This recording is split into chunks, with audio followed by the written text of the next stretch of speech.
Welcome to the Success Sensei Podcast for anyone interested in success, happiness, and balance. We'll teach you how to be a black belt at life. And now, your host, former professional fighter, multiple world champion, entrepreneur, and investor, Robert Devane.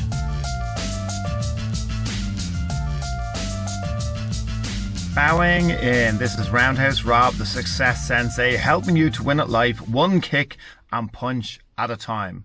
Welcome to episode 79. Beat any opponent in life or business. Good morning, everybody. I don't know if it's morning time where you're at or when you're listening to this, but it's morning for me. So up and at 'em. Let's get recording these podcasts.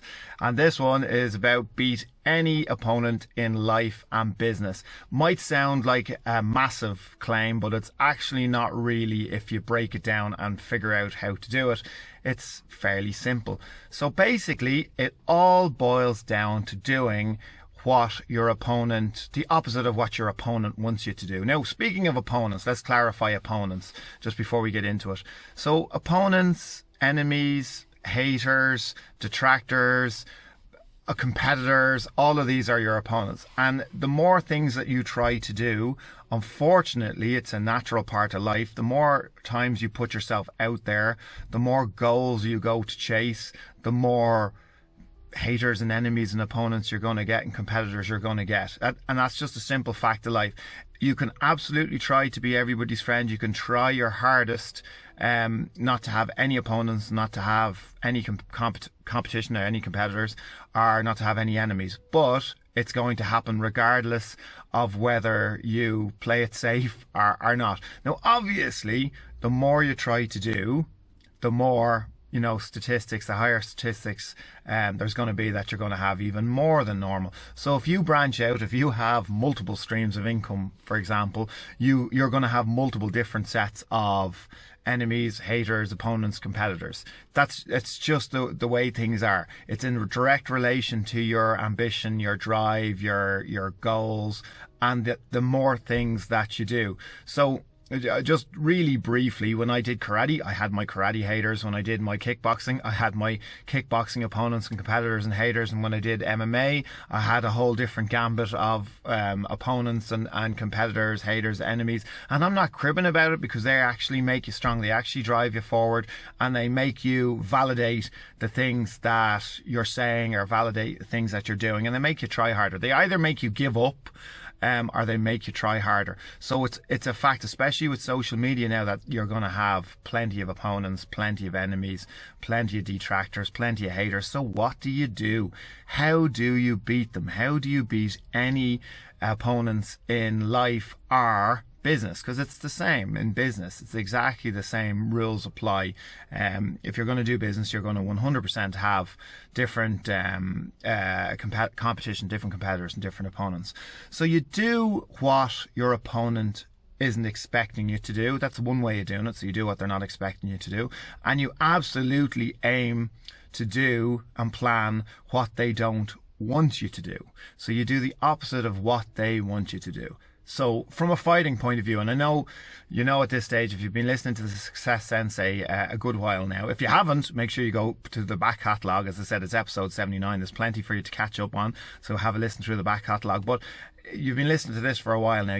My frame of reference is going to be fighting and coaching and martial arts, but it's directly can be directly attributed to everyday life and business. So a lot of the lessons are the same. But in fighting, if an opponent wants to come straight at you, yes, you can meet them head on, but it's probably not the smartest way of doing it. You're probably better off circling off. So if an opponent is coming at you with straight strikes, you can circle off and use circular strikes. So if someone's coming at you with a jab and a cross, a hook beats a jab and a cross. Now, it's exactly the same in reverse. So if someone is swinging hook punches at you, a straight front kick, straight cross, straight strikes are better. So if someone's doing the opposite, if somebody wants to keep their distance from you, you're going to want to get up close to them. If someone wants to get up close to you, you're going to want to keep your distance and keep them at range and let them run into your strikes. If someone wants to box with you, you're better off kicking. If someone wants to use their kicks and use their range on you, you're better off getting up close and boxing. If someone wants to wrestle you, you're better off striking. If someone wants to strike with you, you're better off wrestling. If someone wants a break in the action to catch a breather, you're better off pressing the action. If someone wants to press the action to you, you're better off disengaging and getting a little bit of distance and moving. So you're always constantly trying to do the opposite of what your opponent wants you to do and what your opponent expects you to do. You don't go with the obvious. It's very easy to let ego kick in and go, you know what, I want to beat them at their own game. It's a very admirable thing to do. I absolutely understand that frame of mind, going, I want to beat them at their own game. But you have to understand that if that's the game that you're going to play, you are opening yourself and opening your chances to not coming out better in the exchange, so not beating your opponent. So you increase the odds. If you play their game, you do increase the odds of it not working your way. So it's not the most intelligent way of doing it. It is a little bit more ego led, but I can understand it, wanting to beat people at their own game. But from a business point of view, where, you know, losing money isn't really an option, certainly not the desired effect, you want to go with the opposite. You want to do the opposite of what your opponent is expecting, and the opposite of what they want you to do. There's a bird chirping away in the background. Maybe you can't hear him, it's just me. So that's the way to do it. Another way of beating any opponent, and you know, this is the best way of beating any opponent, and across the board, I don't care in what area, the best way to beat any opponent is simply stay true to your path, live your life, and be happy. That's enough to irritate any of your haters, any you know, whether close to you or are far from you, any haters, any competitors, any opponents. To ultimately, in the long run, to see if you're happy, to see you being happy is enough to irritate them, because they wanted to knock you off. That's why they're opponents. They wanted to. Your happiness is not important to them. In fact, it's not the desired result. They want to what does an opponent want to do? Well, they want to take something from you. They want to win over you. They want to ultimately see you failing, ultimately see you not getting ahead, and absolutely not getting ahead more than them. So if it comes to happiness levels, and you're living your own life and you're happy despite whatever competitiveness that they have, or despite them being opponents, that's enough to irritate any opponent, to see that you're happy despite their best efforts. Now, again, back to opponents and back to competitors and back to enemies and back to detractors. Yes, you can try your hardest to be everybody's friend, but unfortunately, anybody who operates like that probably isn't achieving as much, because they're playing it safe, and you're living your life based on not in any way, you know, shaking the tree, not in any way upsetting anybody, being, you know, overly politically correct to the point where you're afraid to actually do anything. So you're living in your comfort zone. You're afraid to try anything because you're afraid to discommode people. You're afraid to gather opponents. You're afraid, you know, to get people directly competing against you, or you're afraid to compete with others, even though you know that your own path is valid. You're afraid to do so. So that's why, you know, to live a life of, you know, and be everybody's friend and sit in the fence and not take a stance and not have an opinion, you know, it is still living your life based on around other people, and it's not leading your own legacy, and if it's not, unfortunately, striving for your own successful goals. So it's impossible to avoid confrontation of some description. It's absolutely impossible. So you should just not fear opponents, not fear competition. Some coaches out there believe that your level of success is totally reflective on the amount of opponents that you do have, so the amount of competition you do have. So in other words, the more opponent, the more haters, the more competition you have, the more successful you are. So there's one to stick in your brain. So you're there thinking you don't want, you know, any naysayers, you don't want any negative people, and here I am telling you that you probably need more. You probably aren't doing enough, and you probably don't have enough haters, and you probably don't have enough opponents and enough competitors. So get out there, do a few things that's going to ruffle some feathers on your own path, obviously.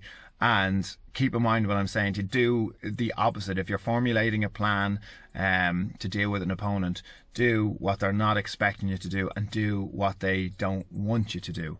And ultimately enjoy the process and be happy doing it. You don't have to go out to antagonize people. That's not what this podcast is about, because that's not healthy as well.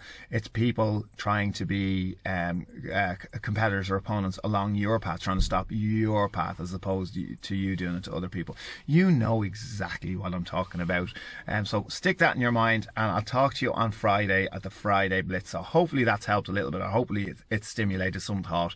As always, I would absolutely love to hear your thoughts, your comments, criticisms, suggestions and reviews. We're getting a little bit of momentum again on Apple iTunes, but it is really important that if you have a minute, just to leave a review or send in a comment, because it absolutely helps rankings. I've said before that this is an independent guerrilla style podcast. We're not part of the establishment. We're not a major player. There's no sponsorship being asked for, nothing. All I'm asking for, I'm not trying to sell you a product.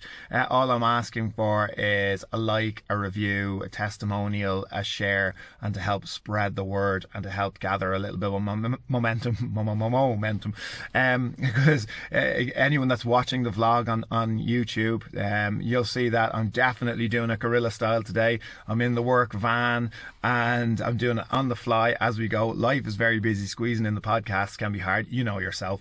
But I did a podcast, I think, God, one of the ones at the start, that you're better off just doing something than absolutely nothing. Even if you're waiting around for the polished version, you'll procrastinate to bits. But one of the things I hate, one of my pet hates about podcasts that I listen to is if they're overly manipulated, if they're overly manufactured, that the process is too and everything is perfect and all the ums and ahs and the bird singing in the background is edited out, and they're trying to make like the Instagram life, trying to make everything seem absolutely perfect. That irritates me, because life isn't like that. I like the more raw podcast myself, so that suits me, and that's what this is. And speaking of raw and how life isn't necessarily as glamorous as you think it is, I'm recording in the work van, and I've broken my phone holder, so I've had to have the phone propped up on some of the paperwork from the van. So life isn't always glamorous. You do what you have to do.